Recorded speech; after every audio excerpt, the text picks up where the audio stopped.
Bentornati a un nuovissimo aggiornamento con le previsioni meteo. Iscriviti al canale per non perdere i prossimi contenuti. Flussi freschi instabili di matrice nord atlantica tornano protagonisti sul nord Italia, ma non solo, anche al centro-sud, con piogge, rovesci e temporali che garantiscono un clima decisamente fresco per il periodo. Come si può notare dalla grafica, notiamo le precipitazioni attese a partire dalla nottata di martedì, con i fenomeni che hanno interessato dapprima il nord-est nel pomeriggio sera di lunedì, portando anche rovesci grandinigeni temporaleschi. I fenomeni nella nottata interesseranno le coste adriatiche e l'Emilia, condizionando il tempo anche sulle regioni balcaniche, e i temporali che si spingeranno poi sì verso l'Appennino centrale fin sulle regioni meridionali. Interesseranno nelle regioni del centro i settori come Marche e l'Abruzzo, che assumeranno anche forte intensità, con rovesci fin sull'Umbria.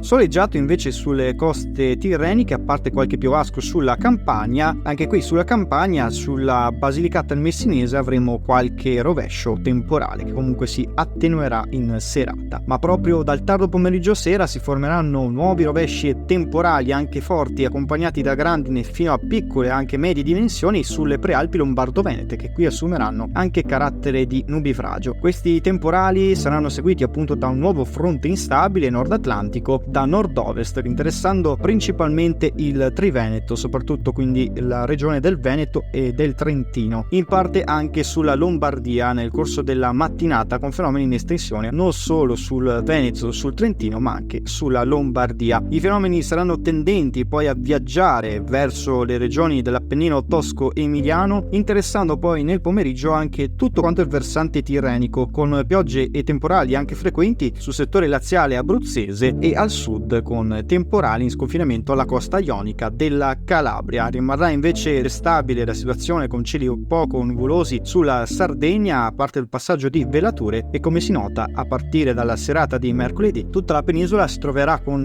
l'allontanamento del fronte, e quindi una situazione un po' più stabile con l'espansione progressiva dell'anticiclone azzoriano da ovest. Infatti si può notare da questa grafica l'allontanamento del fronte di matrice nord atlantico, che si dirigerà verso nord-est, lasciando spazio di conseguenza a temperature in rialzo e all'espansione dell'anticiclone azzoriano, che porterà temperature di caldo piacevoli attorno ai 30 gradi, a differenza delle temperature che notiamo da questa grafica abbiamo avuto soprattutto nella giornata di mercoledì, quella che risulterà la più fresca. Valori termici attorno ai 24-27 gradi sulla Val Padana, attorno ai 25, 27, 28 gradi sul centro Italia, e poi al centro-sud anche qui attorno ai 25-28 gradi, con qualche punta anche fino a 29 gradi soprattutto sulla Sicilia. Condizioni che poi, come abbiamo detto, torneranno stabili ma con caldo piacevole. Come sempre seguiteci per non perdere i prossimi aggiornamenti meteo.